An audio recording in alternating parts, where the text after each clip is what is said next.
co-main event, we have Alexandre Pantoja versus Kakara Friends. Obviously, Pantoja's the champion. Man, that's Friends a lick, bro. That's a lick, number 4. That's a lick, bro. Man, go ahead, Pantoja. So you for the shit on Pantoja because easy? Hey, he ride with that nigga, don't he? But no, just in all reality, bro, that's easy lick for Pantoja, bro.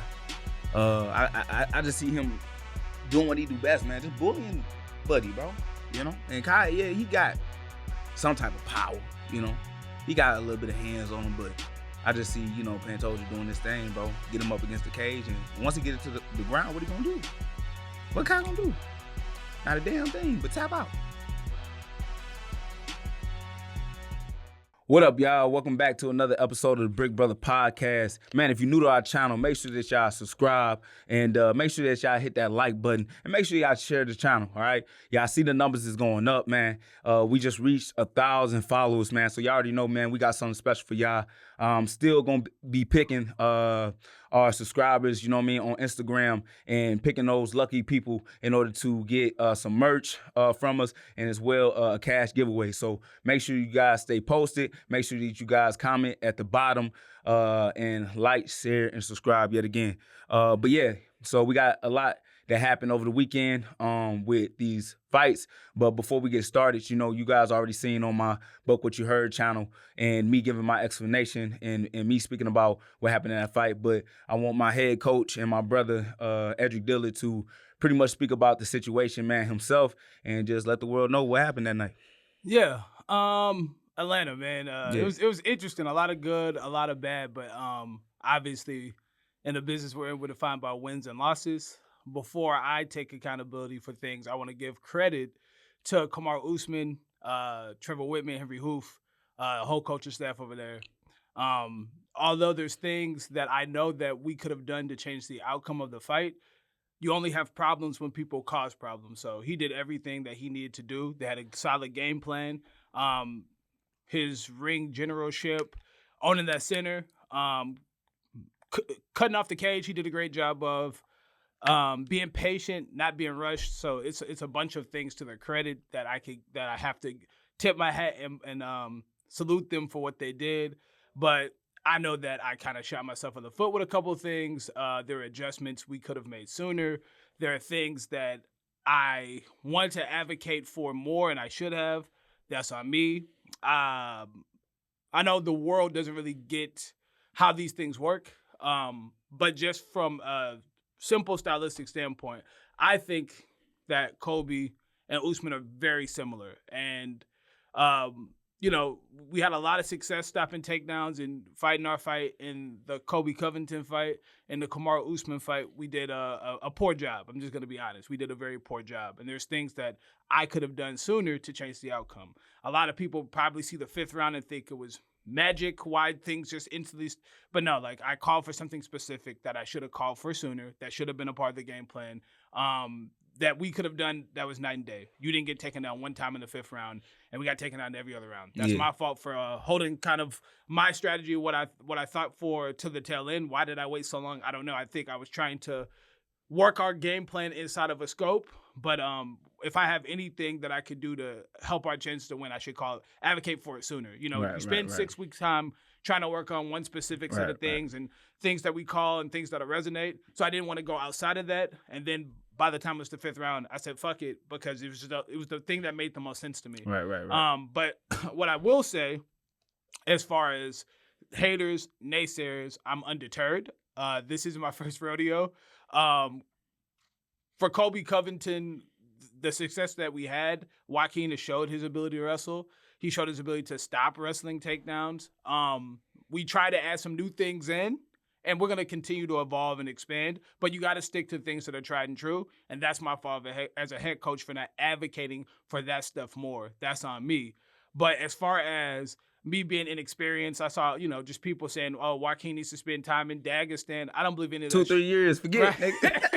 So for me, I don't buy into any of that stuff. One of the major reasons is because when you did what you did against Colby, everybody wasn't calling you the greatest, you know, anti-wrestler or whatever. So I don't get too high on when things go, you know, north. And when things go south, unfortunately, they go south. So, but, you know, as far as me and the coaching staff, we have to do a better job. it's our job to make you the best version of yourself. You already know how to fight, and I failed on that accord, and I'll take the L on that one. You've never seen me come on this channel and boast about the many things that I've done, whether it was prior to the UFC, helping Joaquin get there, or, nursing him Boyev, or many other stuff I did even before I was officially head coach. But I'll walk in shame before I walk in pride. So whatever hate that you guys have, go ahead, give me the L. It is what it is. We'll be better next time. Right. And it's a lesson learned. Well, I won't even say, walk in shame. Like it was just a learning curve for us, for the whole team. And, even though it was a very pivotal moment for the whole squad, right? Like I said, I just feel like we just come back even stronger. Of course. And not just putting anything on yourself or putting anything on anybody else or even myself, right?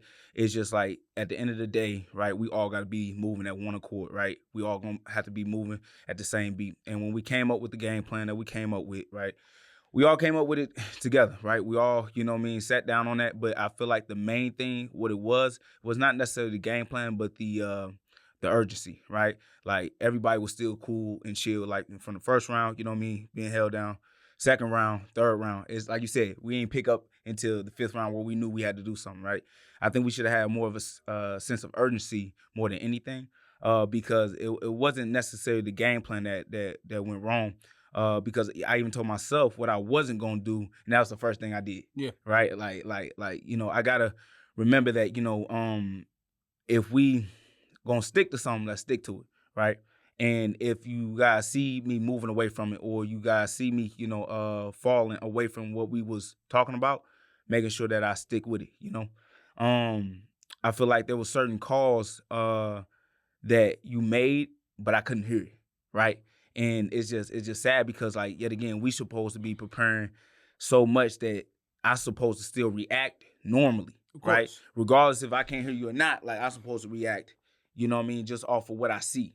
And just in that fight, bro, I saw a lot of openings, man, and I just didn't take it, But there's no excuses whatsoever. It's just like understanding that, like, next time, right, there's just key moments that we learn within that fight, and those adjustments that will be made in the future, right? That's gonna allow for us to be successful, But I don't think we should hold our head down. Like, no, like my head's up. The only reason I don't like leaving things on the table. I don't like what ifs. And my thing for this, if you lose because somebody gets the better of us tonight, somebody can be better than us on a night. Our strategy could work, and then something could still go wrong. People get caught in fights, things happen. It's not about losing. It's the fashion and width. I think one thing for myself, and I speak for just me here, everything that I've done as far as making the backbone of game plans and strategy has worked amazingly, right? And for me to go out without advocating for certain things or making those shifts happen sooner, that's just something that will always probably bother me till I get the taste out with another victory. In the NFL, you go back the next week. In the NBA, you go back the next week. Mm-hmm. We won't get a chance to do this for some time because we need to take that time. 100. So it'll probably bother me until then. But I tell you what, I told you something before. I don't accept things and wins that I don't in a loss. So I don't accept anything in a loss that I wouldn't in a win. You know what I'm saying? Mm-hmm. We didn't do the thing that we needed to do. There are things that I could have done sooner to make it happen. So I failed on that accord, but I'm not shameful. What I'm saying is I'll take blame before I take a claim. That's for me. I'll take negativity before I'm like, oh, I'm a genius. I did all this. I'm not really into that. I like to let my resume and the things I do speak for themselves. But I know there's things that we could have done. And there's other things from outside of our control, some things in our control before even stepping in the cage that, that I want to address. But that's obviously conversation with just the team. But, we just got to do a better job next time. That's it. Yeah. And I think, for just moving forward, man, and just having that accountability, just have that action, bro, we got to get that house, bro. You know what I mean? I think that's the main thing that we haven't been able to develop. And as soon as we get that developed and as soon as we got that done, bro, like, it's game time. Because, like I said, once we move towards a more efficient, plan, like I said, we've been able to do great things just in the way that we've been doing it. But I feel like we'll be more proficient, man, once we in one house, right? Working with everybody individually like I've been doing, like I said, it's been leading to some type of success to a certain degree, but it just showed like that day, right? There's some missing parts to that. And even if you can just rely on yourself or what you could have done, it's still some, yet again, bro, like. No, I get it. Yeah, like it's just only, parts that lead all the way up into that, right? No, of You course. know? The only thing I'll say is you had Henry Hoof and Trevor Whitman, two entirely different gym systems, both head coaches. So when I look at across But at the same time, like, not against nothing with them, but he's still training at one spot, though. Of course. No, of course. Like, yeah. All I'm saying is I don't have the luxury of no, that, of course. Yeah. But I'm just saying of that, when we come together, we got to move better as a unit as that well. part. So, and I think that only happens when we moving as a unit, Yeah. like not, you know what I'm saying? Like when that week of the fight type shit. I get exactly what you mean. Yeah, so that's all, yeah. you know? No. But we, like I said, bro, we got time, we got room, and like I said, this is just a opportunity for us to get better and just show yet again, like, you know, why we gonna be one of the best, right? Because we changing the game, man, with everything that we doing, you know, not just during the fight and after the fight, right? But being able to apply that pressure, right, even with a loss, man, and staying out there in the public and just being able to give the world access, man, of what really happened. Because, like you said before, how many coaches really doing what you're doing right now? None. And I honestly wish that MMA had a platform where we had to get on the podium and speak for it, because I would have took blame that night. The first thing I said to you when we got in the van, I said, I messed up. Mm-hmm. I should have caught that sooner. I should have did certain things sooner. That was the first words I said. So for me, I have no problem taking, it's two sides to every coin. You can't accept, we even spoke about it, you know, before the fight. Mm-hmm. There's so many people who want to take the credit. I'm not the person who just posts all my wins anyway. I just kind of let the wins speak for themselves. But there are so many people afraid to say, you know, we did this, we did that. Well, I'll see certain fights and things go wrong, and the fighter always has to make that walk by himself. Right, and I'll gladly take the L, just like I took the win with you multiple times. But I will say one thing in closing. It wasn't all negative for everyone who reached out, who was respectful and positive, and said all the nice things stuff too. I appreciate it. Thank everybody for subscribing and joining the channel, being part of this community. So, a lot of good came out of it, but man, like I said, until we get that next one, no. A little chip on my shoulder. And as it should be, and even with myself, man, more fuel added to the flame, which I thought couldn't even get more, I guess ignited. But it just, for me, just gives me an opportunity, man, just to show up and show out again. So, once we do what we need to do and lock in how I know we can lock in, yeah, bro, we're gonna do what we gotta do. 100%. With that being said, there were some fights last night. The UFC was, I don't even know the name of the country. Baku? Yeah, Bajan or something, right? Bajan, yeah, I think so. I think. Don't kill me for that one. Khalil Rountree versus my man Jamal Hill. Jamal Hill. Yep. I didn't watch all of them, not gonna lie. I watched really just the main card, some things going on. We have a bunch of stuff to talk about, so let's just talk about the big three. Main event, Khalil versus Jamal. What were your thoughts? Actually, man, let's talk shit, man. We got the top five. Like, you missing out on that one banger though, bruh. Yeah, but let's start with the main. Yeah. Just main card though. That's cool. I got you though. Yeah, you gonna have to do some heavy lifting. Anyway, oh yeah, I can't pronounce some niggas' names though for sure. That part too. Khalil defeated Jamal Hill by unanimous decision. What were your thoughts on that fight? Were you surprised how it went? I mean, no, it was an exciting fight. They kept the fight on his feet the whole time. Jamal, I think early, was putting on good pressure, right, backing up Khalil and landing good combinations. I feel like, even like with myself, right, just allowing yourself to be like just one dimensional. He could have added more into his arsenal. And I'm talking about Jamal. But he had good pulls, good counters, off of Khalil. But Khalil just started landing those leg kicks, and that started to apply a lot of damage, and later into the rounds. So as the fight went on, it just started pulling more and more Khalil way, But shit, Jamal a dog, man. He stayed in there, Super tough. Wanted to stay in the fire, wanted to keep it in the center of the octagon. But Khalil wasn't having it, dog. You know what I'm saying? You would see him land a great combination and then pull all the way out, trying to allow Jamal to pretty much, have to move forward, right? Which was hard to do because of those leg kicks that he was applying on Jamal. But like I said, man, I think it was a good fight. Obviously, man, this is three losses for my man Jamal. So, definitely got to clock in, definitely got to, work those tools and just, I feel like, yet again, use this time to get better, right? I feel like a lot of guys, they feel like I got to get another one right back, after, taking the L. But I think Jamal should really kind of just get back into the lab and just really kind of, produce all his skill sets, because it's one tool that he don't use that I feel like he can give a lot of guys some problems, Yeah, no, you stole exactly what I was going to say. I think it was a little surprising to me for a couple reasons. I thought that it was exciting. They picked and chose their moments. They were very, very, I would say, tactful. Khalil Rountree is, known for just being ultra aggressive. And not that he was gun shy, but he picked and chose his moments. Jamal came out looking good. Actually, I had Jamal slightly winning the first round at Khalil for the next 4. But I just thought that it would be more of a pace.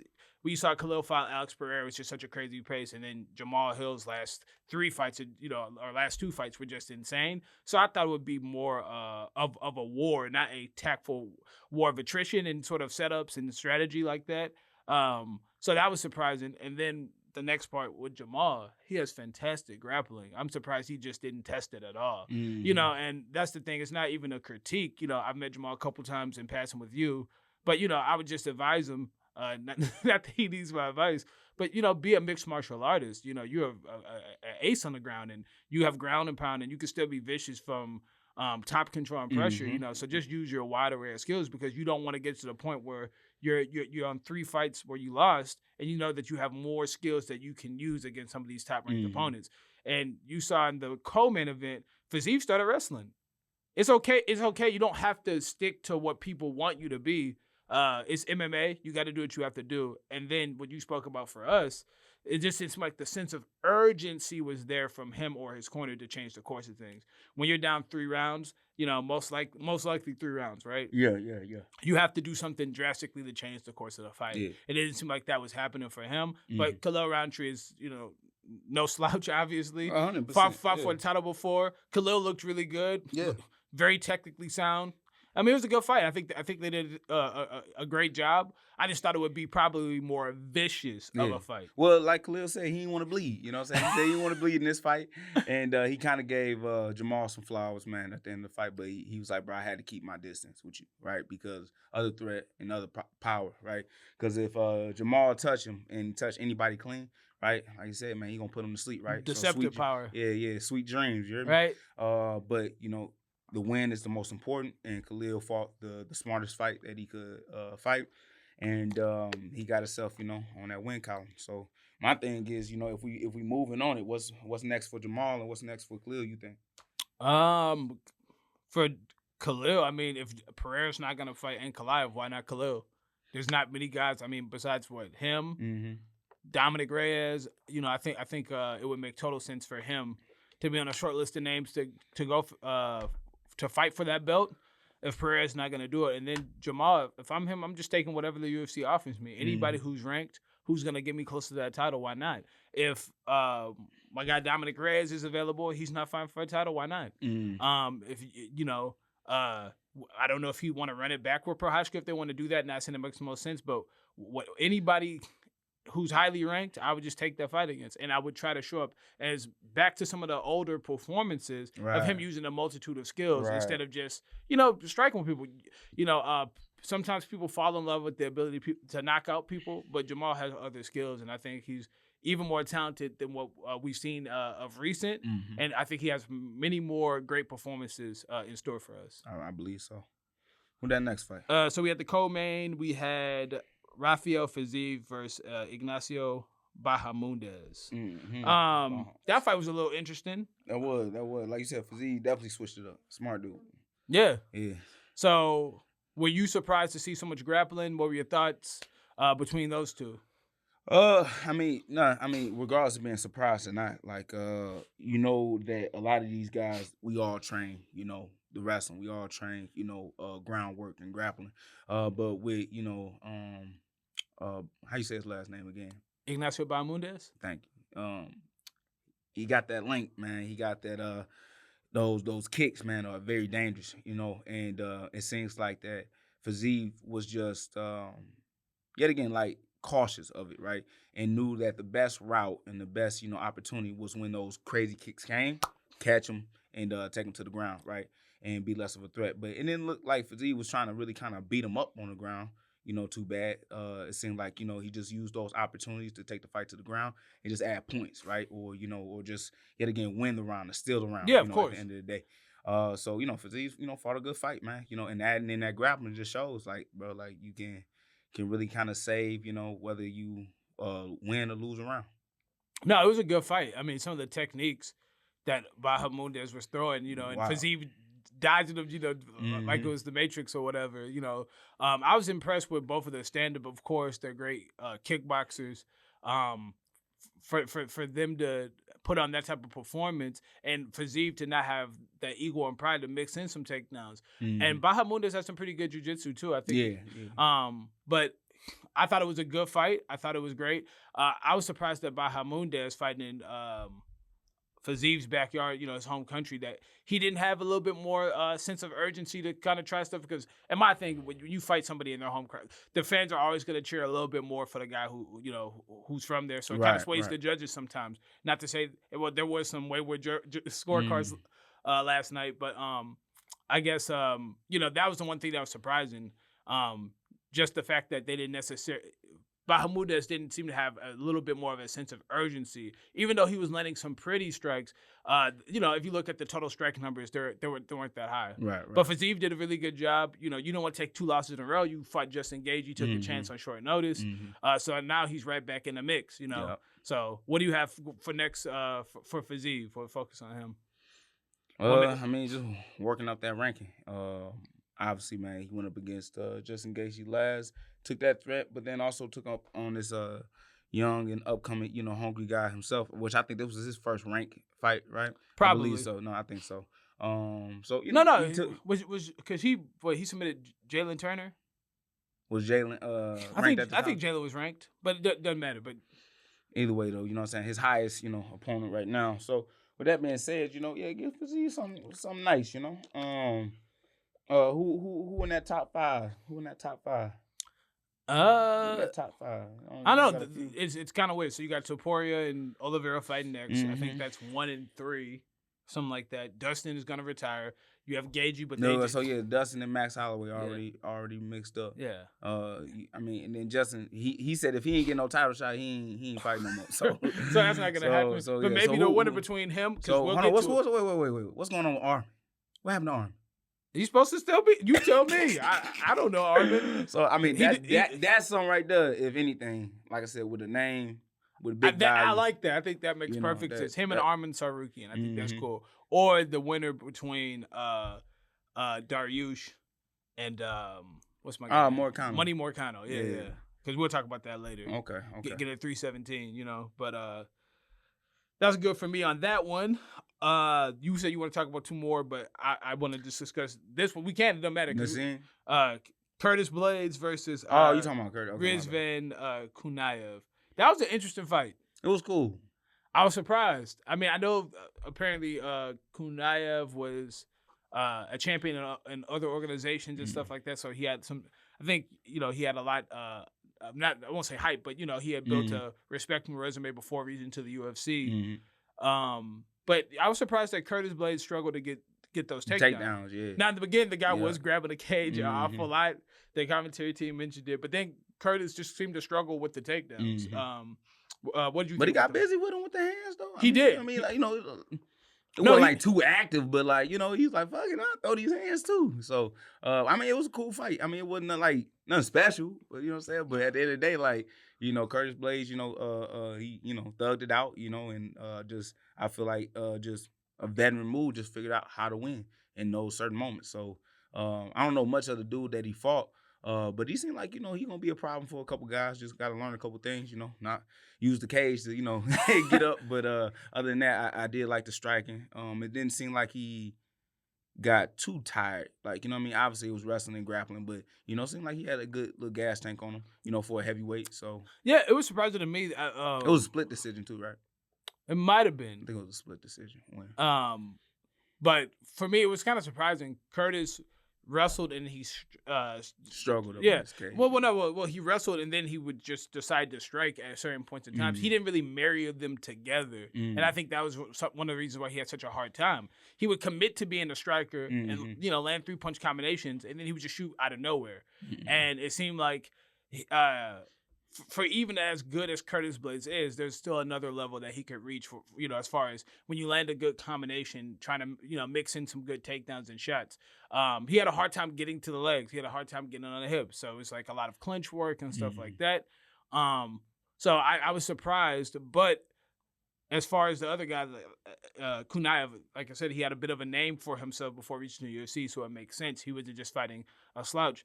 So give Curtis Blaydes credit because it's becoming more of a thing that we see. We see these ranked ranked top tier fighters fighting guys who are unranked. First, it'd be the first time they're fighting the UFC, and it'd be like, oh, you're fighting the number 7th rate guy in the middleweight division. It's kind of happening more often. So I have to give him credit because that's a huge risk. You end up fighting somebody nobody's ever really heard of in the UFC. I never saw a dude fight before, so I have to give him credit for that.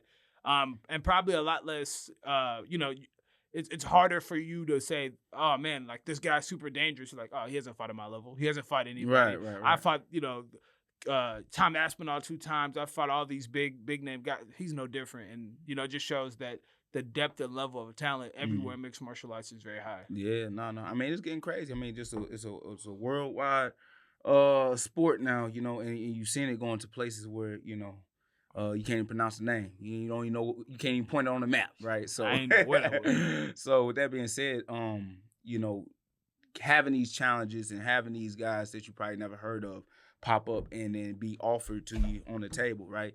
It shows a lot about your, belief in yourself, right, and your ability to take whatever fight come your way, So yeah, shout out to Curtis Blaydes, man, getting it done. And we're gonna get into 317, so we can rapid fire these. I did watch. I don't even know how you say this dude's name.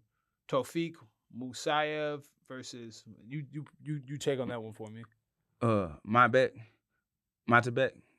Which one you talking about? Yeah, that one. Yeah. Matabek. What's Yeah. Orolbai or oh, you trying to give me the last? No, I got that first one right. Anyway, but I did watch that fight. I saw the submission. I was impressed with the grappling skills of you said Matabek, right? I was impressed with his grappling skills. He looked like he put it together, had a lot of power, was sharp on the feet.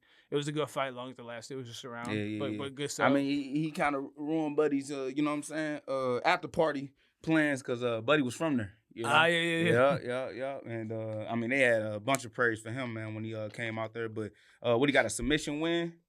Kimura? Yeah. Bro, he almost broke. I'm surprised he didn't tap sooner. Nah, he about to break. Yeah, nah. The hometown fans, I think, were willing him to take more chances with that because once it gets that deep, it's over. It's over with. Go ahead, tap, man. Yeah. There's some things I'll be like, don't tap. Like, that's only on blood chokes. You know what I mean? Yeah. But like, nigga, when it comes to like your actual limbs, bro, like, you don't want Buddy to take that home with him. Yeah. You know what I'm saying? I remember I heard BJ Penn say, you don't tap for a Kimura, you won't wrap your ass for a whole year. You know what I mean? Like, that's crazy. That's the type of submission. Like, you're gonna need make assistance. You change your mind. Yeah. But with that fight, you know what I'm saying, that was good showing for them. But I'm talking about that banger that happened, right for the main card. Nazim Sadykhov versus Nicholas Motta. I didn't watch a lick of the fight. Somebody told me. Somebody told me. You missed the best fight? I was on the way home. That's crazy. That's why you didn't want to talk about it. Yeah, you missed it, dog. That was the best fight on it. So with that fight between them, it only lasted 2 rounds though. But I'm talking about nigga banger. I'll go back and watch it. I said I would. I just got busy. Dana literally, because of that fight, just gave both those dudes both of the bonuses. So each guy made $100,000 each, between each other. But both guys, I mean, were landing great shots on each other. The pressure from Nazim was crazy, putting him up against the cage. Good elbow work, decent love, inside fighting. Motta was landing some good damage. I think he even dropped Nazim too in the first round, but just whatever, dude just thugged it out and just, whatever, still just kept coming forward. He shot a couple little shots, which was cool, but his main focus was really kind of working on that body and kind of just like slowing Motta down. Now you could see Motta was like started to take the worst of the damage. Sure. But he would stay right there, right? Like he wouldn't back up. And as Nazim, in the second round started to push him close up against that cage, right? They just firing shots back and forth, right? out of nowhere, nigga, Nazim hit him on the chin. Boom! Dropped my man, but he wasn't out yet. He about to come back up. He came over, uppercut, 3-0. 1, 2, 3. Sent my man to the king. Crazy. Dear Lord. Yeah. I'm talking about one of the craziest. Like, I mean, from the first round to the second round, I mean, them dudes was just knuckled up, you know? And it's sad that, I mean, well, obviously you got to protect yourself, but if you call yourself a fighter, you going to fight. Yeah. You know? And that's exactly what they did. And, you know, even though Nicholas Motta, you know, lost and took the, you know, worst end of that, he still got rewarded, you know what I mean, with $100,000 because of his efforts. So, yeah, no, shout out to that fight, man. I know we had to talk about that one. That was going to be crazy if we didn't bring that one up. No, I saw the finish. Mhm. I think I just saw, like, the ending sequence, but I didn't see the actual fight. Yeah, no, look that fight. No, yeah. that shit No, was crazy. I'm going to look it up. We just got a packed show. UFC 317 is next Saturday. So, you know, always people want to hear our predictions and, you know, breakdowns and thoughts. A weird fight, but I think most fans are happy it's here. You have Ilia Topuria, who's ranked number 3, versus Charles Oliveira, who is ranked number 2. I don't know how you can be ranked number 3 without fighting one fight in the division, but that speaks to the credit of what he's done at featherweight. And that's not a dig. Ilia Topuria has done his thing at featherweight, making easy work pretty much of everybody. Some of the you know, the biggest names, you know, from Alexander Volkanovski to Max Holloway, Bryce Mitchell. So yeah, who do you have taking the vacant lightweight strap? Man, this is a dope fight, you know. Obviously, yet again, this is going to prove, you know, what Ilia Topuria can do up at 155. Cause he been laying them dudes out in the 145 division, you know. Cause you already know what I say all the time, man. Send him to the king, and that boy been anointing these guys with them hands. You know what I'm saying? So he been giving some great baptisms, you know. So with that being said, I would love to see that power translate to 155, which I think it will, for sure. And we already know when Charles get rocked, you know what I mean. There's, you know, that boy quick to crumble. But at the end of the day, there's a reason why guys don't attack him, right? Because that jiu-jitsu is still a major threat. And, you know, Topuria always claims not only that he got the best hands, but he got some good grappling that we don't usually get to see either. So with that being said, you know, it just all depends on what that side looks like. I know that Ilia Topuria has a great chance of catching Charles Oliveira, but when it comes to, you know, the ground game and, you know what I mean, willing to, you know, like I said, Justin Gaethje caught Charles Oliveira, you know. Who else? Dustin Poirier didn't call. You know, like all of them didn't caught him, right? But they was all fearful to get on that ground. Let's see what that look like, you know, because I'm already seeing Ilia Topuria going to catch Charles Oliveira eventually. But is he willing to go down on that ground with him? And that's going to explain a lot to me, whether Ilia Topuria can get it done. But if I was to just pick a pick, I'll go with Topuria for this one. You say decision or knockout? It got to be knockout. By knockout. It got to be knockout. Man, it's a hard fight because we haven't seen any fights for Ilia Topuria at 155. We don't know if the power will translate. You know, it's interesting because you saw Max Holloway move up and knock out Justin Gaethje in a fashion you never seen him knocked out in. So I'm sure if Holloway's power translates to 155, Topuria should as well. Mm-hmm. But it's interesting. You bring up some really great points because when Charles Oliveira gets hurt, you say he crumbles. That's his best finishes. Michael Chandler ends up hurting him, he ends up coming back. Justin Gaethje ends up hurting him, he ends up coming back. Dustin Poirier ends up hurting him, he comes back and finishes. The only person I remember in recent history is Islam, who obviously didn't show that fear on the ground. Mm-hmm. And if his ground game is anything like, you know, like Topuria says it is, then he shouldn't be afraid to go to the ground with him. And if he can get a submission, he's making a huge statement. Or TKO Charles Oliveira on the ground.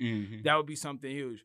So I think, because it's hard to pick, but I think that Topuria hasn't had to deal with the length and danger because Oliveira has a lot of power too and sneaky. He's really good with those elbows and knees. And Topuria likes to crash and come forward a lot. I think that it's going to be a banger. I think it's going to be a great fight. I don't see how this fight could be boring. I've never seen Charles Oliveira in a boring fight. I haven't seen Ilia Topuria in one either. If I have to pick, I usually lean towards when there's two really good guys, the guy who's bigger and great. So I'm going to go with Charles Oliveira. But I wouldn't be surprised. I ain't going to lie to you, though. They was showing some side-by-side photos. They had, I ain't trying to make fun of this nigga, but the boy that looked like the dude off the Goonies, dog. What's that young buck name? I'm sorry, man. I ain't trying to do him like that. What's his name? You know who I'm talking about. I feel like I know who Babe Ruth. You know what I'm saying? Like, let me get the Babe Ruth. You know who I'm talking about, man. I Junior. What's Junior name, man? The youngest cat in the UFC right Oh, you're talking about you know he looked just like that nigga. You talking bro. about Rose Yeah, you know he looked just like that nigga. Let me get a Baby Ruth. But they showed a side by side with him with Charles Oliveira and him with El Topuria. And he looked bigger than Topuria, but Charles made him look small. Yeah. And just imagine if, this kid making Topuria look small and Charles over here making this kid look like a kid. Oliveira's big. He fought at 45 and he struggles to make 55. Yeah, You see the look on his face when he make weight. Right. Exactly. So, right. You know what I mean? 100. So for me, I usually take the larger, really good guy. These guys are both amazing. Two great fighters. Not good, great fighters. Right. So the only reason I'm picking Charles Oliveira, because I tend to lean towards the great who's larger. That's it. Because if they do get into grappling scenarios, they do get into it on the ground, weight and size does matter, especially over 25 minutes. So Topuria, I think, can't win the decision. It's going to be very difficult for him to do it for 25 minutes against a much larger, bigger person. Also, we haven't seen Topuria really in those late rounds like that. He's been able to usually put guys away pretty early. Yeah, and true story. We know Charles Oliveira is one of those guys. He a late finisher, too. If he doesn't wilt like he used to under pressure, boy, does the best version of Charles Oliveira come out. So the later the fight goes, I give a huge edge to Charles Oliveira. Okay. But like I said, it's flip a coin. Don't put your money based on what I say. That's what I'm tell you. I don't know. And Topuria, he a brave dude. I ain't gonna lie to you, because he not just talking about, obviously he making a move already at the 155, but he talking about, I want to go to 170 too as well. I'm like, come on. It's not gonna happen. All right, bro. It's not gonna happen. And I like Ilya Topuria too. I think the right matchup, he'd be okay. But just going even then though. No, I think you can find him. Even then though, bro. Name somebody in the top 10 you think Topuria get busy. Top 10. I didn't say top 10. We forget. 15. Anderson Silva fought James Irvin at 205, and then just said, "See, I'm right back down to 185." You know what I mean? Like in his peak. I think he finds the right guy who, maybe be a fan favorite guy who just get a couple knockouts. He could, but at 170, I don't see it happening. Name one. Name one. I'm not gonna name one. I'm not gonna name one. I'm not gonna be what the you guy. guys do? He gonna be calling for the Topuria fight. I can think of a guy he fought on the same card. I'm not even gonna say his name. That's all. In the co-main event, we have Alexandre Pantoja versus Kai Kara-France. Obviously, Pantoja's the champion. Man, that's a lick, bro. That's a lick, bro. Number 4. That's a lick, bro. Man, go ahead, Pantoja. So you for the shit on Pantoja because it's easy? Hey, he ride with that nigga, don't he? But no, just in all reality, bro, that's an easy lick for Pantoja, bro. I just see him doing what he do best, man. Just bullying Buddy, bro. And Kai, he got some type of power, He got a little bit of hands on him, but I just see, Pantoja doing this thing, bro. Get him up against the cage, and once he get it to the ground, what he gonna do? What Kai gonna do? Not a damn thing, but tap out. I'm weak. What you think? You think no. I got Pantoja picked, but the one thing I will say is the last couple fights with Kai Kara-France, I thought he was gonna get his ass whooped, and he did show out. He looked. He did show out. I can't even lie. He looked better than he ever has. Because at first, I felt like I didn't think he was gonna do Ursay like that. Right? I feel like when things would get tough, he would just kind of find a way to wilt. I'm not dissing him, whether it was crumbling some of his power, just kind of finding himself on the wrong side of things. But he's looked great. I can't really say. But Pantoja, especially for the flyweights, has a lot of power. His grappling's really good. He's explosive. He can fight for 25 minutes. I'm gonna go with the champion to remain the champion in this fight. But Kai Kara-France has looked great. I can't put that against him. I'm more basing it on not Kai Kara-France, but Pantoja's his dominance and how great he's looked at flyweight versus a discrepancy in skill versus Kai Kara-France. Because he looks great. I know you. What? I ain't saying nothing. No. You want to shit on him by association, which is fine. No, there ain't anybody's association. No. I'm not gonna lie. That's just my. Kai Kara-France is one of the fighters who I picked against a lot for similar reasons that you're saying. Well, where I'm like, oh, this is going to be kind of a lick, and he's proved me wrong. I just got to give credit where credit's due. But Pantoja for me, I'm going to say Pantoja by TKO. TKO? No submission. And matter of fact, before we just even move on, like, what's up with Pantoja?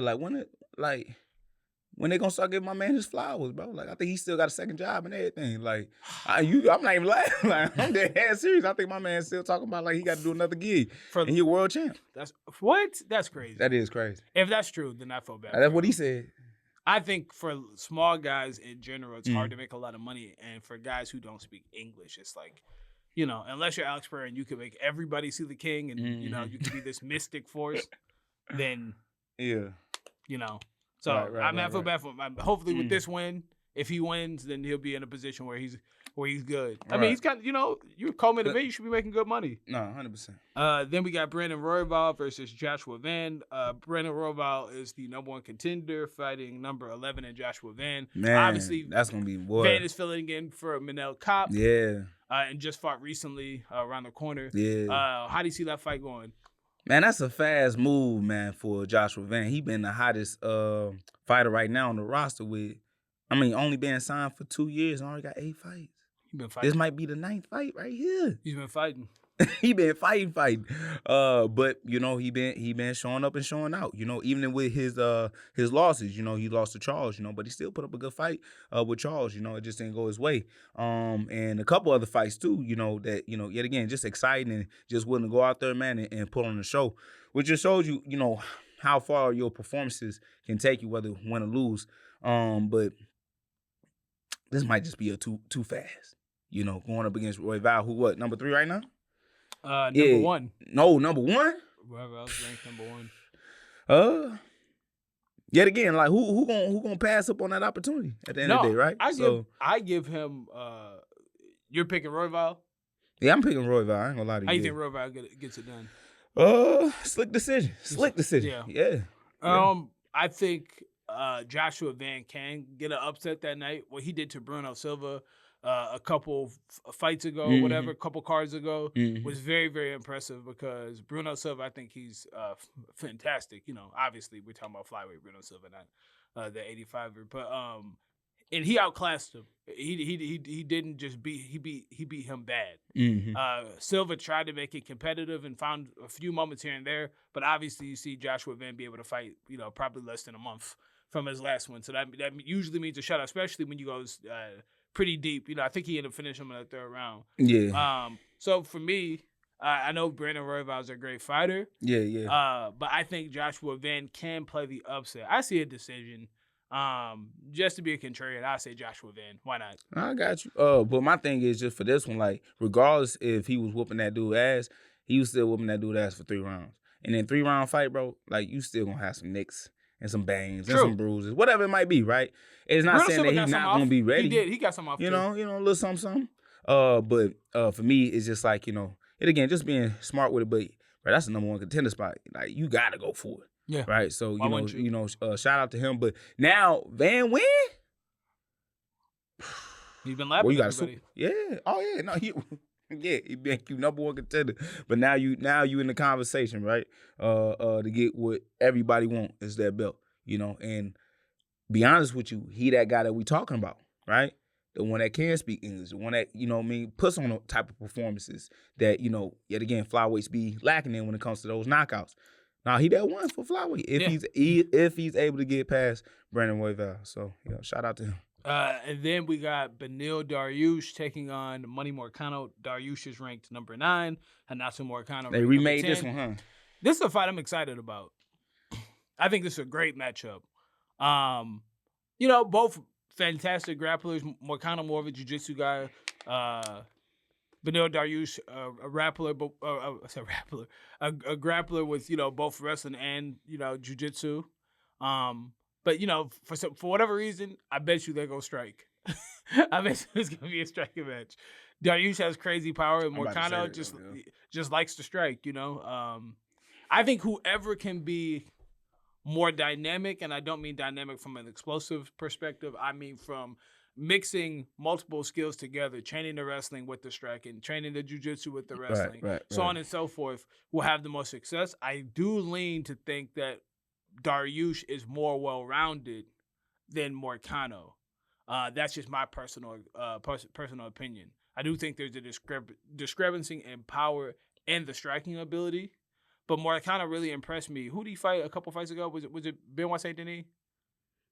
You talking about the last fight? No. Islam got him out of there. He's going to. Yeah.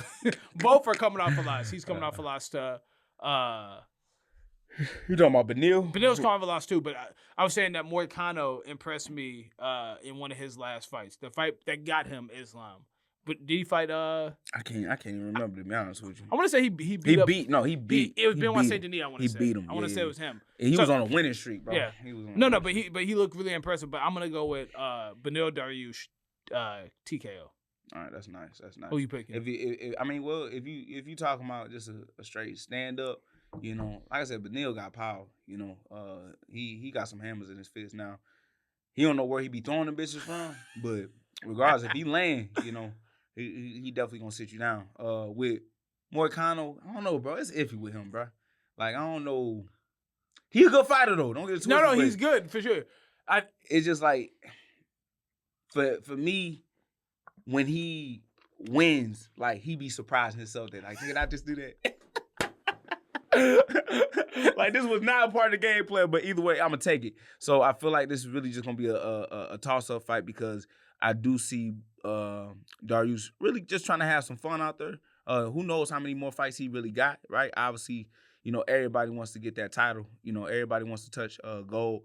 But, you know, we just got to be realistic, you know what I mean? Hey, you know, Poirier said this is his last hurrah. Yeah. Gagey said, if you don't give me that title shot, I'm out of here. So, hey, 30 million motherfuckers won't even stay. You know? So my point is, if one of these guys get a victory, they could be at the top of the ladder very shortly because you got to think of the people who occupied that space. Oliveira's already fighting for a title. Yeah. Right? And then you have Gagey, who seems to be bowing out. That's three of the guys you have to battle for a title. Chandler got himself out of the title contention. A long time because, you know, it just is what it is. I'm not going to rag on him, but you get what I'm saying on that one. Yeah, so so I think it leads on to performance, right? You got to show up and show out on this one to kind of make your name. So with Moicano, right, I can see him going out there and trying to strike on the feet, but I can also see him trying to take the fight to the ground, which is not going to be the smart. No, it's not going to be. But I can see him falling and be like, F it, right? I don't think he could take Dariush down. I think that's going to – and Dariush is a hell of a scrambler. Like, he's a scrambler. I bet you 50 push-ups, he going to shoot. No, I'm not taking that bet because he fight. You're not going to take that bet. It's crazy. I take 30 that he don't take him down. That he don't take him down. Yeah, I do 30 that if Moicano shoots, he will not take down Benil Dariush. Nah, he gonna struggle for that shot, bro. He gonna struggle for that shot. I'm already knowing. How about who do you take to win the fight? I'm always gonna go with Benil Dariush. I'm always gonna go with him. I'll put 50 push-ups on Joshua Van. How about that? On Joshua Van? Yeah, because you taking Royval, right? Yeah, we can do that. Yeah, we'll do that one. But him shooting, he gonna shoot. Yeah, because he gonna feel them hammers. You know, Dariush. No, he gonna feel them hammers. Like, nah. I don't so we both got Dariush. How you think Dariush wins by? This is one of my favorite fights on the card, by the way. I can see a finish. If not, you know what I mean, a good decision. But I can see a finish though.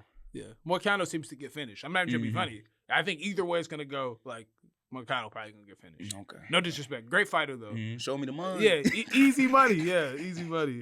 All right, then on the prelims, we can go kind of somewhat quick, but we'll talk about the ones that matter. We got Jack Hermansson fighting Gregory Rodriguez. Both are unranked, which surprised me. But that shows the level of talent that's rising in RoboCop versus who?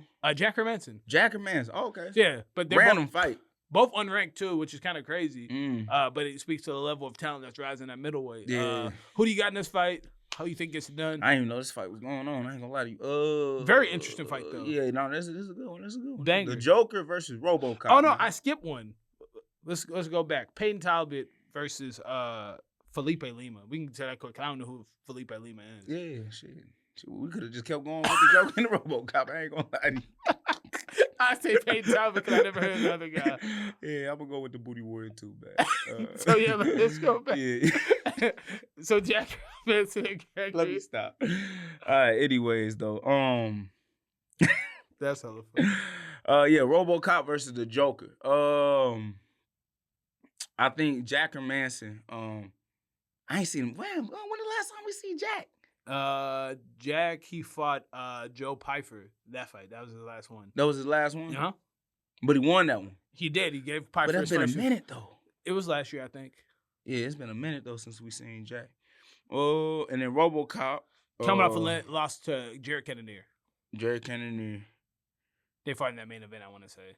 Yeah. I ain't gonna lie, RoboCop been in a couple of good wars too, boy. Back RoboCop, I think he won 4 before that one. Don't quote me on but that. Still, it's but you know all what I'm saying? So, wars. yeah, no, yeah, but you all wars though, man. I just remember all fights just being bloody, bro. From when he fought Nigga Jawani, when he fought that Ninja Turtle. You say Nigga Jawani? Nigga Jawani, yeah. That's his name, Nigga Jawani. Okay. Hey, look how he say his first name, Shitty. Shitty Nigga Jawani is crazy. Hey, look, bro, that's what his mama named him. Shit, nigga. Anyways, though, but no, just going into it though, like, man, I mean, just all wars, bro. Even with the last one with Jared Cannonier.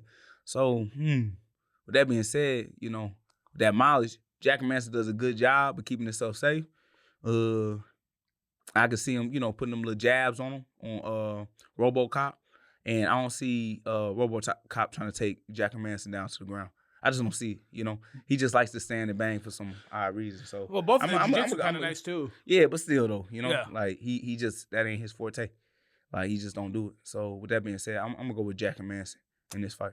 I think this is gonna be a striking match. I think somebody's gonna get clipped and probably finish on the ground. I think RoboCop has more power. I'm actually a big Jack Hermansson fan.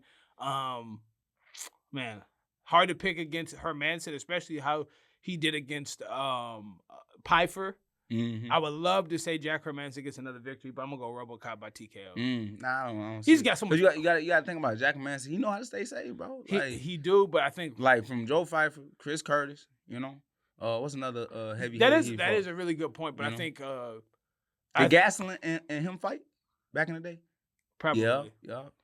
Yeah, you probably right. I'll go 25 push-ups on this. I'm gonna run that. You're gonna have to run that bag, big fella. Then we got Vivian Araujo, who's ranked number 8, fighting Tracy Cortez. We could go through this one quick because Tracy Cortez still fighting. Yeah, she only has one loss in the UFC. She coming up for loss. She only got one loss in the UFC. Yeah, she's come off a loss to Rose Namajunas. She was undefeated before that. How long? Undefeated in the UFC. Last year, I want to say. How many fights she got in the UFC? Tracy Cortez, a lot. Yeah, she got a lot. A good amount, I'm pretty sure. Damn. Probably like 5, at least 5 or 6, 7, something like that. Man, look that up. All right, keep talking then. All right, but no, I'm just saying, like, with Tracy Cortez, though, like, I'm trying to figure out, like, obviously you said with Rose, but, like how many people that she fought that was, like, some highlight fights that I can't even remember. Yeah, let's look it up. Because she be on the, going viral, right, on the Twitch and on the Kicks, doing the live stream, bro. Yeah, I thought she retired at first. I'm weak. Yeah, no, I'm dead. She's 5-1 in the UFC. 5-1. Oh, yeah. Okay. When was her last fight though? Obviously you said Rose, but how much time was that? She fought July of 2024. So about a year. About a year. Damn, bro, I gotta start paying attention to female fight. I ain't gonna lie, cause I swear I didn't even know she had that many fights. And when you say Rose, I'm like, damn. Yeah, she fought Rose a year ago. Mm-hmm. Vivian Araujo coming off a win against Karen Silva. 1-1 her last 2. Natalia Silva, Karen Silva, Karine Silva. Maybe I don't know how to pronounce her name. I'm sorry. But I think it's gonna be a hell of a fight. I think Tracy Cortez is probably gonna look to grapple and get the fight to the ground. I think Araujo is gonna be looking to use that Muay Thai that she has. I think. I don't really know. It's a tough fight to pick. I'm going to go with Araujo. I think she's just more vicious and powerful. I wouldn't be surprised if Tracy Cortez does it. I think decision either way. I'll take Vivian Araujo. Who do you take? Flip that coin. Flip that motherfucking coin, dog. No pick for Joaquin. Then we got Jacoby Smith fighting Nico Price. Jacoby's went on the UFC. Nico Price. Jacoby Smith, huh? Yeah, coming off a loss to Thimba. Who do you see winning this one? I'm going to go with the young blood. I'm going to say Jacoby Smith gets it done, and I'm going to say by decision. Nico Price is hard to finish. But he's finishable. No, he's definitely finishable. He's finishable, but yeah. he's got. And don't get it, like, Nico Price can be a tough fight for anybody. This all depends on the day.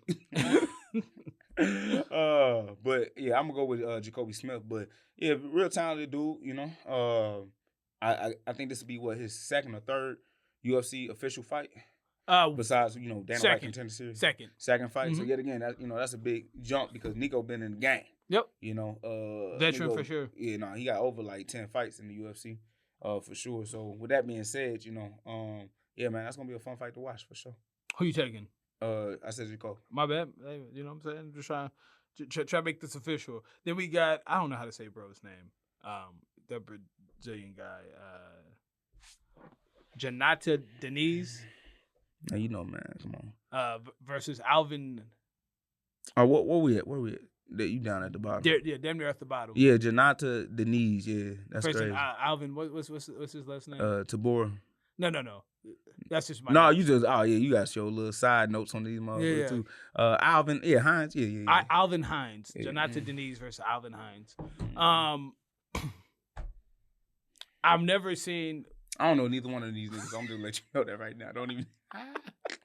Hines is 5-0, 5-0 in LFA, so he's making his first fight to the UFC. So this is his UFC debut. Nice. Seems to be doing good things, and the promotion that kind of gets you to the UFC. Mm-hmm. Diniz is 2-1, just come off a loss to Marcin Tybura, but obviously Marcin Tybura has been a ranked fighter, fighting main events and stuff like that. So no shame there. I'm gonna go with the guy who's made the walk before. I'll go with Diniz. I've never seen Alvin Hines fight a day in my life. Good luck to him. I don't care. Nothing personal. I just go with the guy who's made the walk before. That part. So that way. Yeah. And then we'll just do quick on this one. I know your guy Jackson McVey is making his debut against Sendrike Dumas. Yeah. Shout out to Jackson, man. Shout out to St. Charles MMA, man. They got one in the UFC. Yeah, man. Jackson's a tough dude, bro. Undefeated too.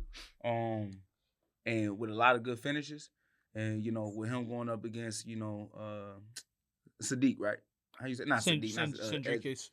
Sendrikes. It's gonna be a good fight, bro.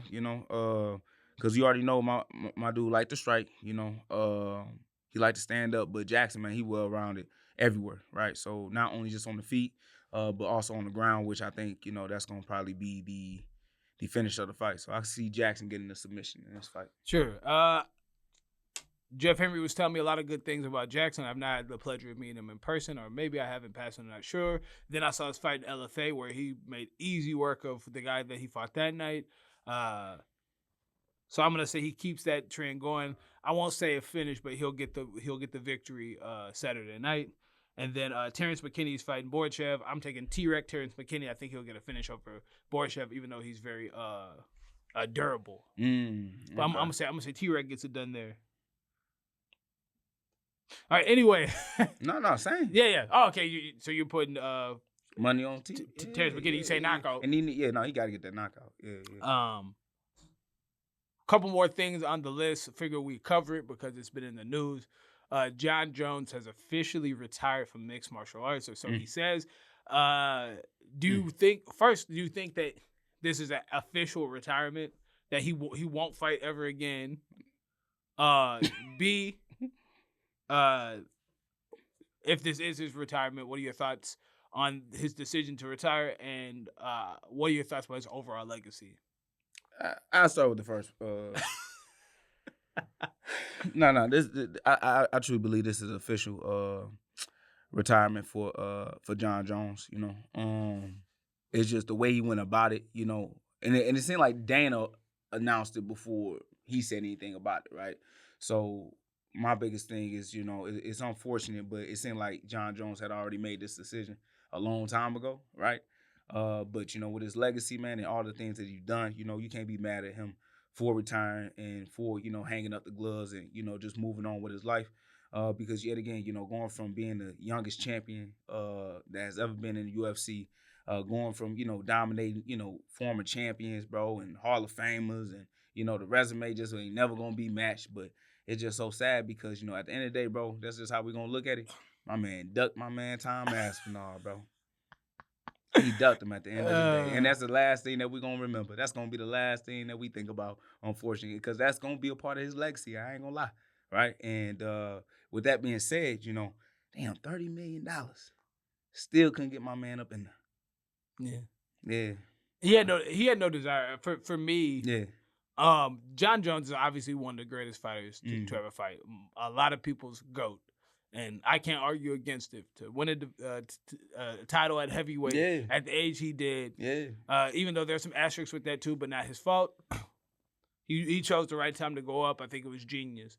And then his stellar resume at 205 at light heavyweight, being essentially undefeated in mixed martial arts, only losing by DQ. I mean, his legacy speaks for itself. Would I be surprised if Jon teased coming back at least? I don't know that Jon can deal with life outside of MMA. I don't know that he can. I think it's gonna be one hell of a roller coaster. The same way before retirement, it took him months and months to be like, maybe I do it, maybe I won't. You pay me right, I'll do it. And if you don't, and then the UFC says, we'll pay you. And he's like, nah, I don't want to do it anyway. Don't want to fight Tom Aspinall. My man said, fuck you to the fuck you money. Yeah. That's wild. Hey, if Alex Pereira could beat Ankalaev, I'll fight him. Okay, I guess he lost. Then it turns into, well, if Francis gets back to come to the UFC, and you already knew Francis would come back. You know, yeah. Jon Jones. So as far as that goes, Jon Jones' legacy is cemented. I always remember his time at heavyweight as a very confusing one and somewhat annoying. But I disagree with you. I don't think people will even think about it 10 years from now. Nobody will care. They'll see the wins and losses. Some kid who's 10 years old will be getting into MMA. Oh, how good was Jon Jones? And they'll see the record and they'll look it up and like, dang, he beat Stipe Miocic. Okay, I'm gonna say this because you already said it. The kid's not gonna remember. We gonna remember the day. But the ones that was there gonna remember the day. Right? That Dana was like, yeah, Jon Jones has officially retired, nigga. Like, we all gonna remember that. But I get exactly what you're saying. Like, as time goes on and historically. Nobody's gonna care. People, oh, yeah. Well, I don't care. No, they should. They should, because this time at heavyweight was the oddest time. I was explaining this to somebody right before this. Has there ever been a time where the active champion has been fully healthy, ready to fight, and there's been an interim champion and they don't unify the titles? I've never seen that in my time watching the UFC. Mm-hmm. I replayed it real quick. Why is the interim title holder fighting other guys when the heavyweight champion is also active? That's just weird, right? If I remember correctly, Aspinall had to fight, what's my guy name? The Russian dude with the heavy hands. Yeah, Blagovich, whatever his name is. Sergey Pavlovich, yeah. Pavlovich, and then I'll be fucking these niggas. It's all right. It's not as easy as it looks, man. And then obviously Jon Jones fought Stipe in the same time frame. It's just odd. Mm-hmm. So that will always be strange to me. I don't think it had anything to do with money. I think he did not want to fight Tom unequivocally. And he could have just been honest. I don't think it was any amount of money that was going to get him there. But also I feel like Jon Jones is human. And it's hard to go from being Jon Jones to just being, Jon Jones. Because as much as people hate to say it, when you're not in the cage and you're done fighting, people don't care as much. They don't. And Jon Jones is one of those people who seems to, create a lot of outside of attention, but it's usually for the wrong reasons and not the right reasons. Yeah, I mean, that's crazy to have the announcement of your retirement and then news come out of your personal life, man. You know what I mean? Allegedly doing XYZ is crazy, right? But like you said, like, he gonna have to fight himself more, right? More time on your hands. Got more time on your hands out there, you know what I mean? He said flying out to Thailand, you know what I'm saying? Grab niggas' hair. But regardless, though, I feel like, yet again, Jon Jones already knew that he was gonna retire from the first place. And the only person that he knew it was gonna hurt was Tom, right? And with that being said, Petty. No, that's how I realized, oh yeah, Jon, you cold. You cold. Because he knew, like, he could have retired at any given time and people would have applauded it, right? But he said, no, I got time today. I'm just going to hold this off, right? Because he made Tom beg, he made Tom promote, and he made Tom waste time and money that he'd never get back. Right. And Jon just get the smile, like, yeah, almost had me, right? And it's just like, unfortunately, because I got to look at it as a whole, right? Even though Jon did play that nigga Tom, he kind of played the UFC too. No. Not kind of. He definitely played the UFC in this whole matter, right? I mean, you heard what Dana White said, right? They asked him, "Do you?" You seen what he was doing all through that whole of course, but 6 months time. They asked him, "Do you regret it?" In a sport full of virtually zero draws, like you have Pereira, you got a couple, guys who are on their way out, like Dustin Poirier, guys like Max Holloway. But there's one Jon Jones, so you do whatever you can to get that juice, that rub one more time because it's that profitable. So, do I think they regret it? Absolutely not. But do you think that Dana's feelings are probably scorned? Probably. I don't think you regret it because what's the alternative? You don't have another Jon Jones. GSP ain't coming back. Right. Ronda's not here. Connor probably is never knocking coming. niggas out in the bar. So what do you do? So you try to get the greatest thing that you have, and you push it, and then he goes, "Nah, I'm not feeling it." But I would say this in closing on my thoughts on this: I would not be that surprised if the right opportunity came for Jon Jones to at least say, "I'll do it," and then maybe 50-50 comes back or not. I wouldn't be surprised. Why you say that? What would be it then? What would it be? Because I feel like Jon Jones likes attention more than you'll know. What person do you know teases retirement? Maybe I'll come back. Maybe I'll retire. Maybe I'll come back.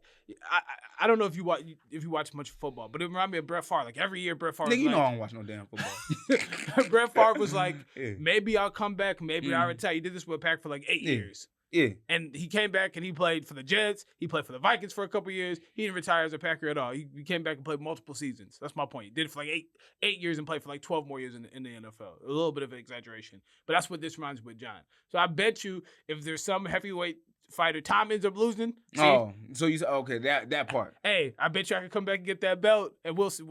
Maybe it happens, maybe it doesn't. I say pending on this retirement. If he does, stands as obviously on the Mount Rushmore of MMA, one of the greatest fighters of all time. You ain't never gonna but take I that would away not from be surprised if Jon Jones comes back. him. I don't think he knows life outside of fighting. That's all I'm gonna say. I can see that. But he says big opportunities elsewhere though. But hold on. But do you think Jon fights for the money alone? I don't think it's the money alone. No. I think first off, I figured all that. Even though he retired, UFC ain't letting that boy go nowhere. He not, because he was talking about his other opportunities out there. Well, he said he got 100,000 pretty much every time he leave his house. Yeah, go to a party, club, go to a party for 30 minutes. Yeah, that sounds nice. Go sign something. I mean, that's what he said. Lastly, before we get out of here, Dana White said he'll be shocked if Francis were to regain the UFC. Said he was not thrilled. Made some comments about Francis being essentially two different people as far as in front of the media and after. What did you think about Dana White saying that? What did I think about it?